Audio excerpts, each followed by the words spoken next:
සෑය වඳින්න මලියදේව මහරහතන් වහන්සේ ලංකාවේ වට්ටාරම කියන පන්සලේ ඉඳලා වඩිනෝ තව්තිසාවට. තව්තිසාවට සිළුමිණ සෑය වඳිනකොට මලියදේව හාමුදුරුවෝ දකින්නෝ කවදාවත් දැකපු නැති පාටක මිනිස්සෙක් ඇවිල්ලා වඳින. සිළුමිණ සෑය දෙවි කෙනෙක්. ඒ දේවතාවගේ ශරීරේ පාට රතු පාටයි. දේවතාව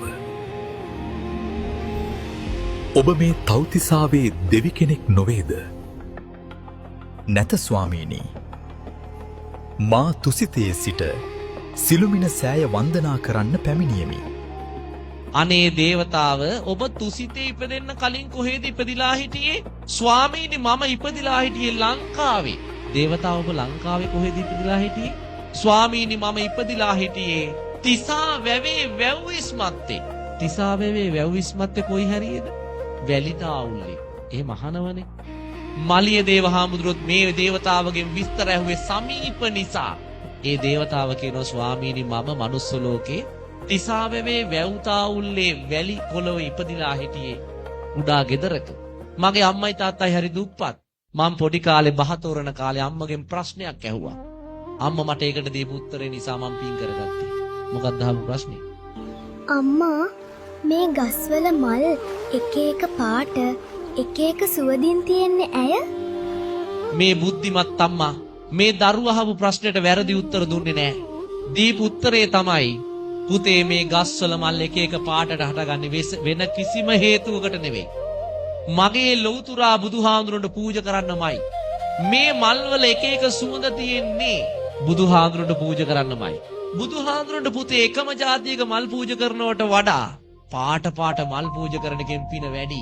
එක එක සුවඳ තියෙන මල් පූජා කරන එකෙන් පුතේ පින වැඩි කිව්වා. අම්මා දීපු උත්තරේ කොහමද? අර පුතා එදා ඉඳන් මලක් දැක්ක ගමන් කඩාගෙන දුවගෙන ගෙදර අරන් එනවා. අම්මේ අපි මේක පූජා කරමු. දවසක් මේ පොඩි දරුවා අවුරුදු 7 දී තිසාවැවේ වැව්තාවුල්ලේ සෙල්ලම් කරමින් ඉන්නකොට දකින්න දුර රත්මල් පඳුරක්. මේ දරුවා ගිහිල්ලා අර රත්මල් පඳුරේ රත්මල් ටික කඩාගෙන ඇවිල්ලා තමන්ගේ යාළුවන්ට කියනවා අපි මේ මල් ටික පූජා කරමු. යාළුවෝ කියනවා අපෝ බෑ.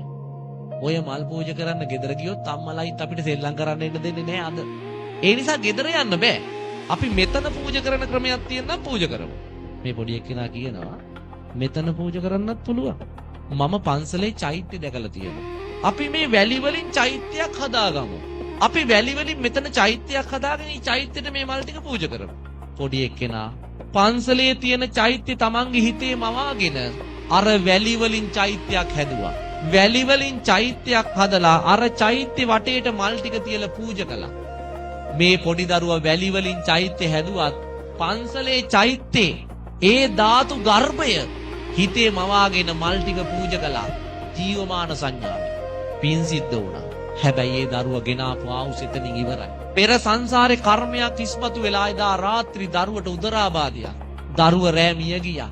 මී යන වෙලාවේ දරුවගේ හිතේ හවස පූජා කරපු රත්මල් ටික තුති චිත්තේ යහපත් දරුව දිව්‍ය ලෝකෙ ගිහිල්ලා ඉපදුනා රතු පාටට.